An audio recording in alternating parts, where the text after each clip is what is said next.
Un journaliste anglais anti-voile, admiratif devant Nuela Benzina, la première joueuse voilée du mondial. Ce ne sera pas là le moindre de ses exploits.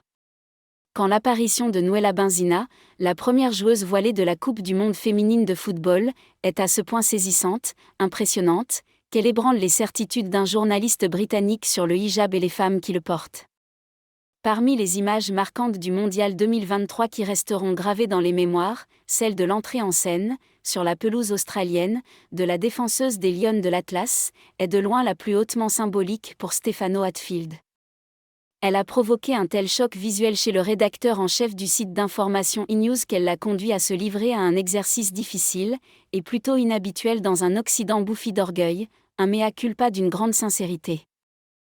Je me suis trompé sur le hijab et la Marocaine Nuela Benzina vient de le prouver, a-t-il écrit dans un édito élogieux et sans complaisance envers lui-même. Dans une Europe qui résonne d'ordinaire des anathèmes jetés contre le port du voile et celle qui l'arbore, ce mea culpa qui vient du cœur sonne heureusement aux oreilles. Il est suffisamment rare pour être salué. Voici ce que lui a inspiré la vision de Nuela Benzina, la joueuse marocaine entrée à 25 ans dans la légende du football. La victoire historique du Maroc contre la Corée du Sud était remarquable, mais cette image de Nuela Benzina en haut blanc deviendra un symbole. Ces images sont si impressionnantes et profondes qu'elles changent le monde. Ce week-end, nous avons assisté à un grand moment à la Coupe du monde féminine en Australie. Benzina, originaire du Maroc, est devenue la première joueuse à participer à la Coupe du monde avec un voile, jouant contre la Corée du Sud. Le costume blanc de cette défenseuse de 25 ans comprenait un pantalon, une chemise et un voile qui est immédiatement devenu un symbole de la puissance des femmes. J'ai délibérément choisi le mot « puissance » avec précision pour la décrire. Il y a 10 ans, je ne pouvais pas imaginer écrire quelque chose comme ça.